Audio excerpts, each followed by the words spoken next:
Anthrax. Anthrax is like the grumpy villain of the bacteria world. It's caused by a sneaky little germ called Bacillus anthracis, which likes to hang out in dirt and sometimes crashes the party by infecting animals. People can catch it too, especially if they touch, breathe in, or eat something contaminated. But the real trouble begins once anthrax has snuck into your system. When that happens, it acts like a mean prankster, releasing poisons that can make you super sick or even worse. It's like the ultimate bad guest that loves causing trouble, whether it comes in through your skin, nose, or stomach. As if its natural havoc wasn't enough, humans made things worse. Like everything else in the world, we learned how to weaponize anthrax. Scientists tinkered with this bacteria, turning it into a silent killer that could destroy cities without causing a huge fuss. In fact, an entire island was once off limits because it was full of anthrax spores. It's like someone weaponizing glitter bombs, but deadly. The only silver lining here is that fighting anthrax pushed scientists to level up. They created vaccines for people who might bump into it, like soldiers or animal workers. Plus, studying how anthrax works has helped us figure out more about bacteria in general, which means better treatments for all kinds of diseases. CFCs. You're chilling in the roaring 20s, the era of jazz, bobbed haircuts, and yes, the dawn of modern refrigeration and air conditioning. But the problem is that the chemicals keeping your lemonade cool and your home comfy were a hot mess, literally explosive or toxic enough to turn your kitchen into a no-go zone. Enter the scene stealers of the appliance world, chlorofluorocarbons, or CFCs. These new kids on the block were the non-flammable, non-toxic idols everyone had been waiting for. They were the perfect cooling partners, not only keeping your snacks fresh, but also your grandma's hairdo crisp with that shiny hairspray. This meant that CFCs were making you cool in other ways. But the plot thickened in the 1970s when scientists uncovered the dark side of these chemical celebs. Turns out CFCs were sneaky villains, climbing all the way to the stratosphere where they played the mean kids, roughing up the ozone layer, Earth's very own sun hat. This hat keeps the nasty UV rays at bay, but here were the CFCs poking holes in it, particularly a whopper over Antarctica. Realizing they'd basically started a brawl with their planetary protector, nations worldwide came together in 1987, pulling an all-hands-on-deck move called the Montreal Protocol. It was like everyone agreed to toss the troublemaker out of the party, swapping CFCs for stuff that wouldn't throw shade at our ozone umbrella. Today, we're still mopping up the CFC spill because these chemicals stick around like that ex who won't take a hint. But good news is that the ozone layer is getting its groove back, slowly healing from that wild century. DDT. It might sound like that familiar wrestling move your favorite WWE superstar loves to do, but it's a whole different beast called dichlorodiphenyl trichloroethane. Though it sounds like a mouthful that could tie your tongue in knots, it turned out to be a bit of a dark invention that only showed its true colors over time. DDT was the MVP in bug sprays because it knocked out malaria-carrying mosquitoes and pests that gobbled up crops. In fact, its inventor won the Nobel Prize. After all, keeping those pesky mosquitoes away makes you a hero. But by the 1960s, scientists figured out that DDT was the kind of guest who overstays their welcome. It didn't just do its job and disappear, but lingered in the environment, clinging to soil and water. Instead, it snuck its way into the food chain, pulling a surprise cameo in the diets of countless creatures. Birds were particularly hard hit, dying off in large numbers, which was a glaring sign that DDT might not be the superhero of bug repellents everyone thought it was. Scientists already noticed this, but governments and corporations tried their best to sneak DDT under the rug. It wasn't until Rachel Carson, a marine biologist, sounded the DDT alarm with her book Silent Spring that people became more aware of what chemicals and pesticides could do. As public outcry grew, people were basically forming angry mobs against these chemicals, demanding accountability from the government. The backlash was huge. By the 1970s, many countries began to phase out DDT, and the United States officially said goodbye to it in 1972. They realized the downsides far outweighed the benefits. It turns out that quick fixes aren't so great if they leave a mess behind. Landmines. Let's say you're walking through a forest, just enjoying the fresh air and the breathtaking views. Suddenly, you step on a metallic contraption that literally takes your breath away before you can even say your prayers. That's a landmine in action, and it's the worst hide-and-seek player ever. These hazardous items are experts in camouflage, lurking underground and exploding if you get too close. Think of them as unwelcome surprises that you'd never want to find, unless you're looking to lose a leg. They were used in big wars like World War II to catch enemies off guard by blowing them up unexpectedly. Militaries favored them because they were inexpensive and effective at keeping enemies out of their territory, like an old man telling kids to stop playing in his yard. However, the issue with landmines is they they don't understand the concept of peace. They remain hidden, ready to explode long after the fighting has stopped. That's why many people now see them as a bad idea. Plenty of these hidden dangers are still buried in places where wars were fought long ago, posing risks to unsuspecting individuals, like hikers exploring the woods. Removing them is extremely challenging. It's like searching for tiny, dangerous treasures that you actually hope not to find. Even with modern technology, it's a slow and difficult task to clear areas of landmines. Countries worldwide realized that landmines were literal messes they left behind and were too dangerous to simply leave lying around for an unsuspecting trekker to step on, so they all agreed to sign a pact to end this game of hide-and-seek with landmines. Synthetic opioids. Synthetic opioids are kind of like the double-edged swords of the medical world. At first, they were made in labs to be like morphine, which comes from poppy plants, but they wanted to do it without actually needing the plants. Being synthetic or lab-grown made painkillers more accessible because you didn't have to wait for a plant to grow to harvest that pain-killing juice. Because of how easy they were to produce, these drugs, like fentanyl, were like champions in hospitals,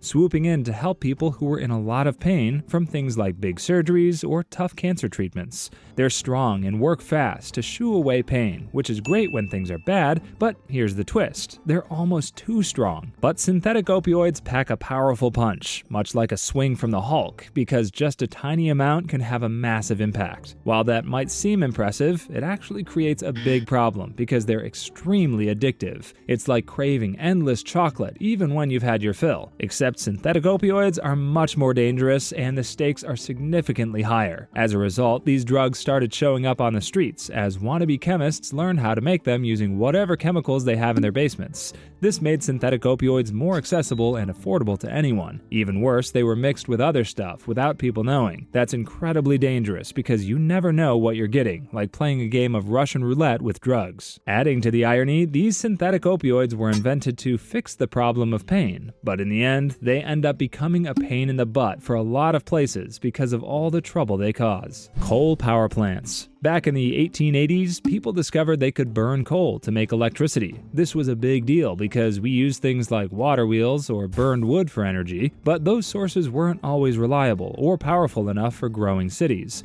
It'd be like expecting a hamster on a wheel to run your Wi-Fi. Coal, however, was abundant and packed a serious punch, so it quickly became the rock star of energy. This was the start of a big change in how we make energy. Coal power plants work by burning coal to boil water into steam. This steam then turns turbines to make electricity to power lights, heaters, and all the cool gadgets you love. It's like having a tiny volcanic eruption powering your PlayStation. But while coal improved technology, burning stuff always has its drawbacks. It turned out that burning coal can be pretty messy. While lighting up cities, you also end up darkening the skies full of smoke and ash, as if every neighborhood was having a bad barbecue every day. However, the environmental impact became increasingly evident. Coal power plants also release tons of carbon dioxide, like a giant invisible blanket that traps heat around the Earth. This makes the planet hotter and causes problems like extreme weather and melting polar ice. Plus, coal plants release other harmful substances like sulfur dioxide, which can create smog and acid rain. Then there are the health issues. The smoky air can make breathing difficult, cause asthma, and even lead to serious problems like heart disease. And the irony is that you stay warm during the winter, but end up suffocating from all that coal in your system. Deepfake technology.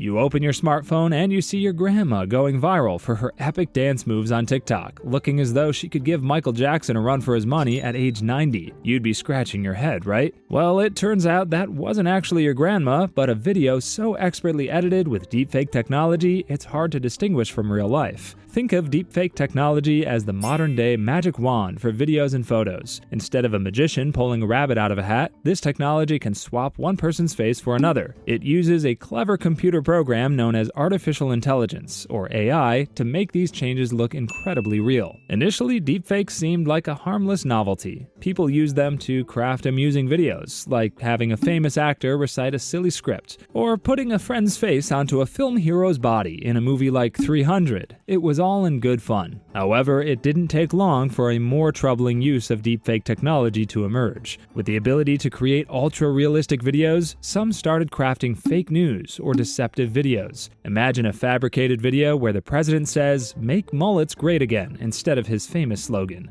These videos can spread misinformation and sow confusion. Even more alarming, deepfakes have been exploited to create damaging or embarrassing content about ordinary people. All of a sudden, you're the star of an X-rated adult video you never made. This could ruin their job prospects, relationships, and reputation based on a complete falsehood. As these issues have come to light, many regret the rise of deepfake technology. It's like opening Pandora's box, because once opened, the resulting problems can't be undone. We are left hoping we can still discern these fabrications from reality. Single-use plastics. There was probably a time when you thought you could never live without single-use plastics. They seemed like a great idea at first because they're super handy. You use them once, then toss them out. No need to waste time and water to wash them, especially if you hate doing the dishes. But they're not as great as we thought. These plastics stick around much longer than the few minutes we use them. Imagine a plastic bottle hanging out on Earth longer than you, your kids, and even your grandkids. There are also other reasons why they're bad for the planet. They're made from oil, which means we have to dig deep into the earth and mess up animal homes to get it. You do all that work for a plastic spoon.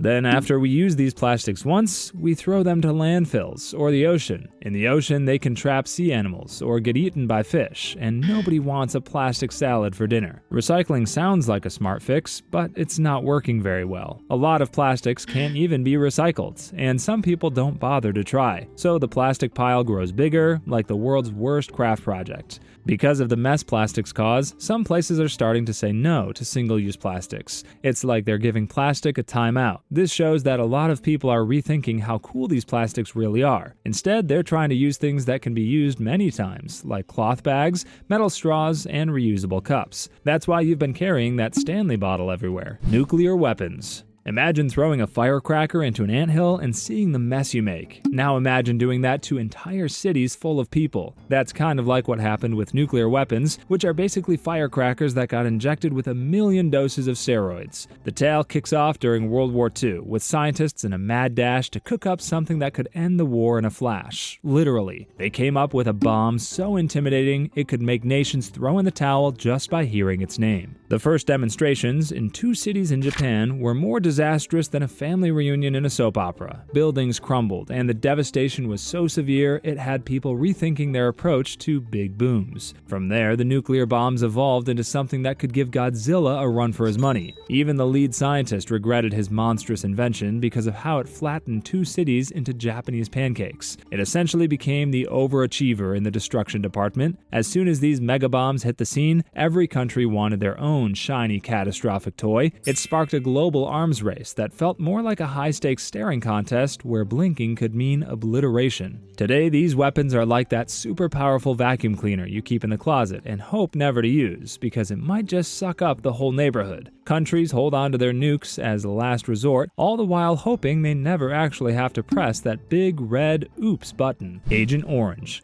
Contrary to what you might think, Agent Orange isn't the name of James Bond's rival in the spy world. It's more like a villain hell-bent on seeing the world burn. During the Vietnam War, the US military used it to clear out jungles so they could see where the enemy was hiding, flushing out Viet Cong soldiers out of forests like they were rats hiding behind your furniture. But the problem was that while it was awesome at killing plants, it was super toxic to people and animals. It had this chemical called dioxin, which is basically the Voldemort of poisons. It caused all kinds of horrible things like cancer, birth defects, and lifelong health problems for millions of people, including the soldiers who used it. To put it in perspective, it's like spraying bug spray in your house, but finding out later it made everyone sick, even your dog. People thought they were solving a problem, but created a disaster that affected entire families for generations. Adding to the tragedy, the companies that made Agent Orange and the US government didn't realize how dangerous this chemical was. Even if they did, they essentially gave people the silent treatment. They were making big bucks out of it. As time went on, people who were exposed to Agent Orange in Vietnam were getting sick. It became a game of connect the dots as people traced it back to this chemical. So when the lawsuits piled up like a mountain, the US finally decided to shelve Agent Orange. Climate engineering.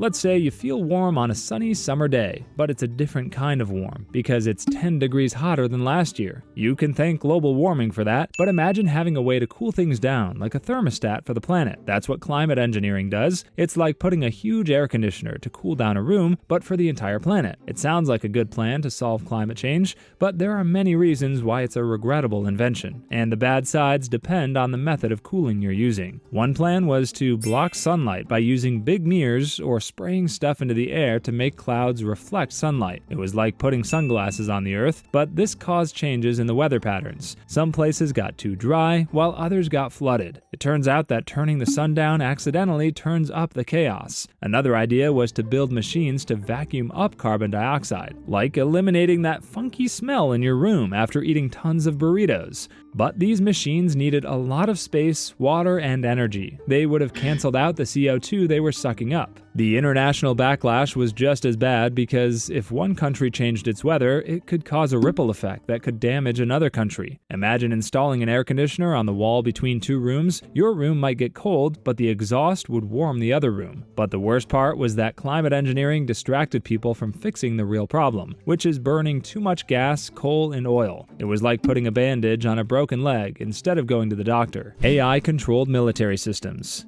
Using AI-controlled military systems is like putting warfare on autopilot, believing you could just chill at home while robots were duking it out in the Middle East. At first, this sounds great because it makes battles safer for people. You don't have to worry about leaving home to fight in World War III. Instead, you let the machines do all the fighting. It's like watching a Transformers movie, but in real life. But as ideal as that sounds, it comes with big problems that make you wish we never started using it. These systems are controlled by artificial intelligence, or AI, which gives complete freedom for machines and algorithms to decide who to shoot, which is like allowing your robot vacuum to do the interior decorating. This allows robots to decide who to target in a fight in a split second, but they don't think like we do because they don't understand right from wrong. Sometimes algorithms can get messed up, forcing these military systems to shoot innocent people. This situation is like your video game started playing by itself and attacking your teammates. AI-controlled military systems also make warfare easy. Before countries go to war, they decide whether or not it's the best course of action, especially when thousands of lives are on the line. But when you're sending robots instead of people to war, it becomes easier for countries to push the go to war button. And while these systems minimize soldier casualties,